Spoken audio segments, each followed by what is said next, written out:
Well, good morning, friends, and welcome to my channel. I am Crystal, and this is Homemaking on the Homestead. And today in Coffee with Crystal, I have a few little things to chat with you guys about. Let you know what I got going on back here for dinner, and also we're going to talk about frugal habits, or making better habits, making better frugal habits, I guess. Anyway, so grab your cup of coffee and let's have a chat.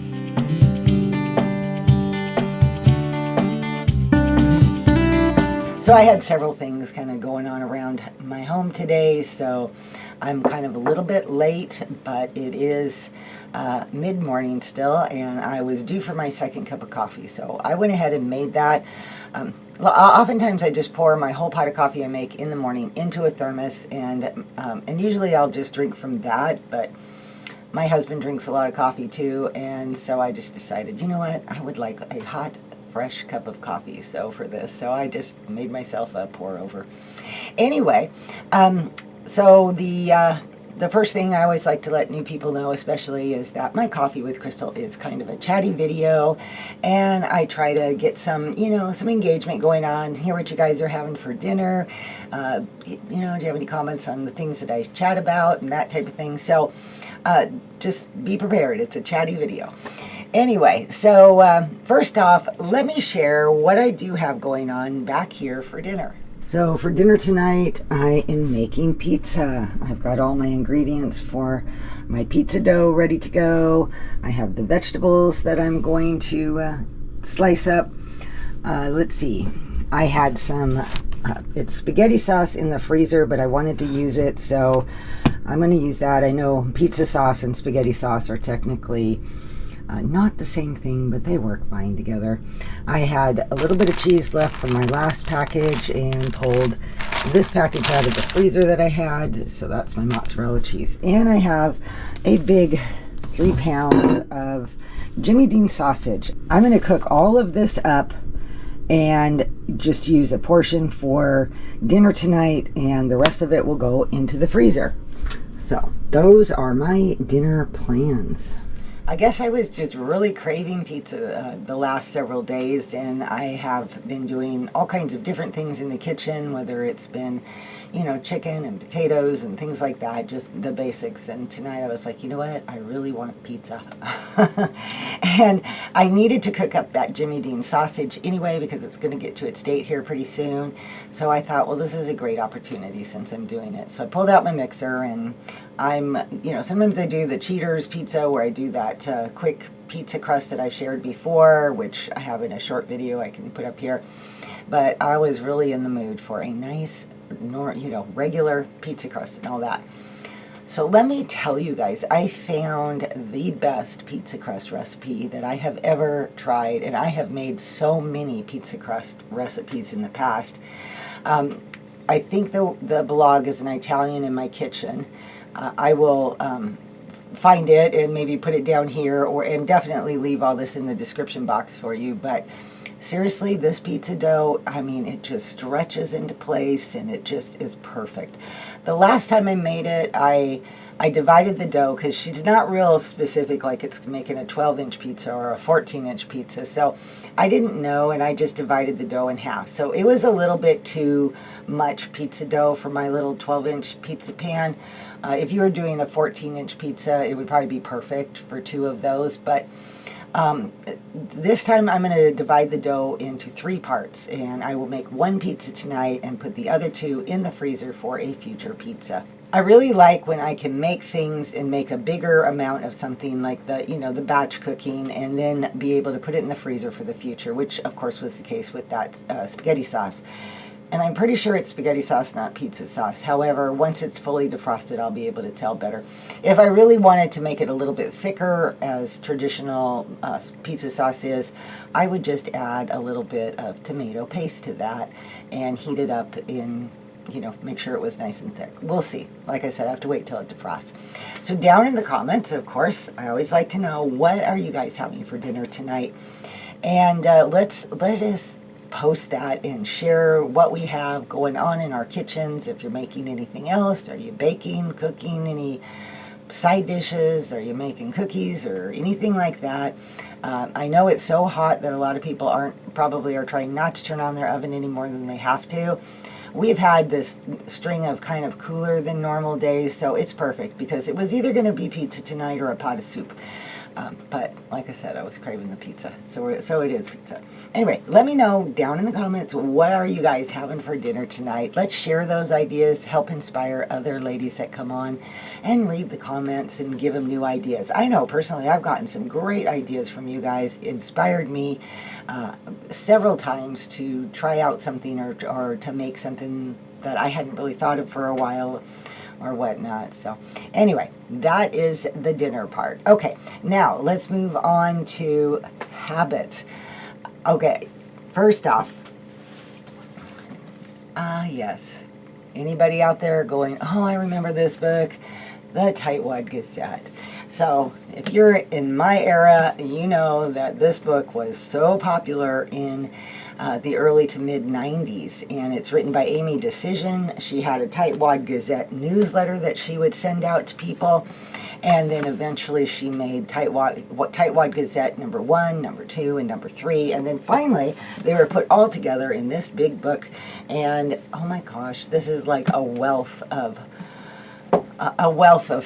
thrifty tips. So if you are somebody that has never read it, I highly recommend it. Remember, it's dated though, so it talks about ways to save on your phone bill, or various different things that are definitely things you would be doing more in the 90s than you would be today. Just keep that in mind. But she has so many tips, not just her own, but from her readers and people that would send her tips and things that were in her newsletter. And sometimes, they're just short little blurbs, and sometimes they don't really have any relevance. I mean, you can only make so many princess tiaras out of egg cartons, and, the rest of them are going to have to be tossed. But I always appreciate her ingenuity and the things that she did come up with, and I used many of her tips as I was raising my big family. So as I was reading through this book, this chapter or this section popped up, and I just am going to share the first little paragraph so you get the idea of where I am going with this today.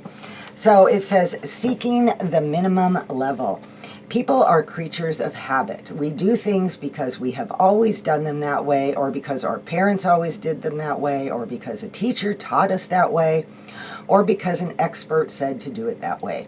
We seldom challenge why we do things the way we do. As a result, we persist in expensive behavior purely out of habit. So I had a fun little story to share with you that I had a friend that years ago when I lived in an apartment complex, and she was a newly married mom, and I just was getting started too. And so we kind of hit off a friendship that lasted for a few years, and then of course people go their separate ways. But nonetheless, she told me the cutest story that I've always remembered. So a woman was preparing ham for a dinner, and she sliced off the bottom section of the ham and set it in the pot. And her husband said, "Why do you always do that? Why do you always slice off that bottom portion of the ham and put it into your pan before you put it into your baking dish?" And she said, for a minute, she stopped, she thought, she goes, "Well, my mom always did it that way."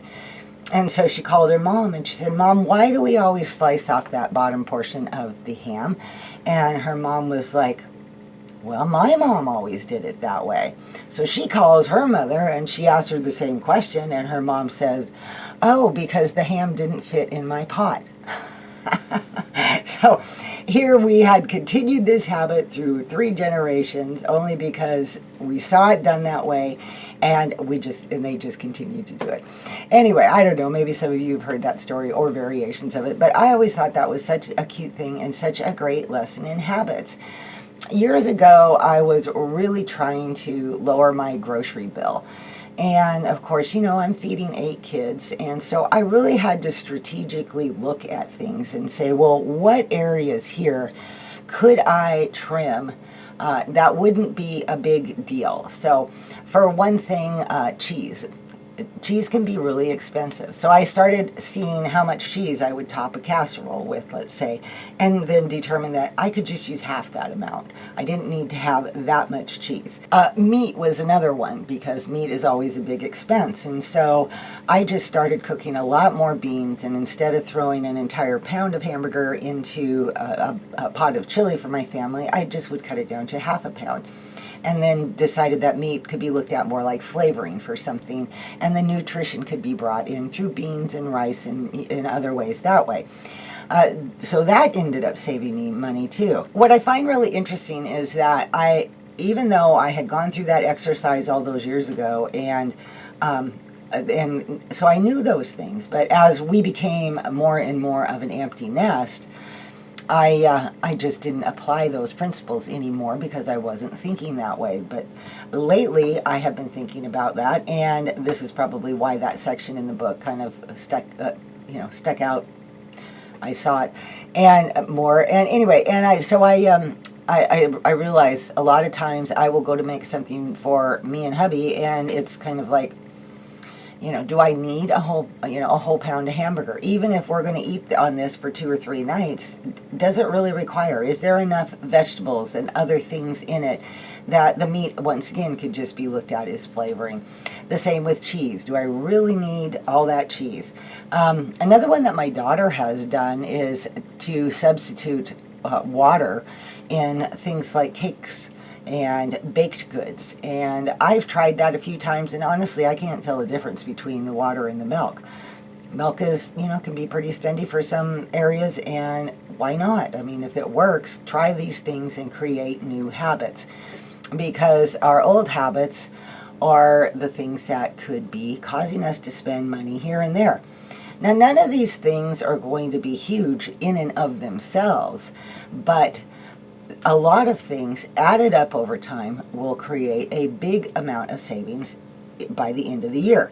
So I think that, it's a great idea to at least be aware of these things. And okay, I had a phone call interrupt me, and then I had to run outside to take care of something. So I am back. But okay, and the habits that we make, to examine all the things that we do and ask ourselves, do we need to use as much? Can it be done in a more frugal way? So laundry detergent, that's a good one. Do you need to use the full scoop? I think there's a lot out there. Most of us probably know we don't need to, and we can drastically cut that down. How far can you cut that down before you notice a difference? And she goes on to mention in that section in this book things like toothpaste. When you put it on your toothbrush, or you put in, this much, can you just use a little bit? Does it do the same job? Bathtub, if you take a bath, is it necessary to fill the tub? Maybe it's your habit to fill the tub to a certain point. Can you take your bath and enjoy it just as much with less water in it? Shampoo, do we need to use as much shampoo? I have a habit of just putting water into my shampoo bottle as I use my shampoo down until it thins out and I feel like, okay, no more water. I've had bottles of shampoo, the big ones, I buy them at Costco, and I've had those last me for a year or more just simply by adding the water to it. And they do a fine job on my hair. So the amount of places that you can look to see if you can reduce something and it still works perfectly fine, thereby saving money, being frugal, all you had to do was change the habit of what you normally do. As she puts it, seek the minimum level of what you normally do and break old habits and create new habits. That save you money. All right, ladies, that is all for this morning's Coffee with Crystal, and I hope that you enjoyed it, found it useful, and don't forget to, give me a like and let me know in the comments ways that you could reduce or ways that you have reduced in order to make new habits and save money. All right, I hope you all have an awesome and blessed day, and I will see you all in my next video. Bye-bye.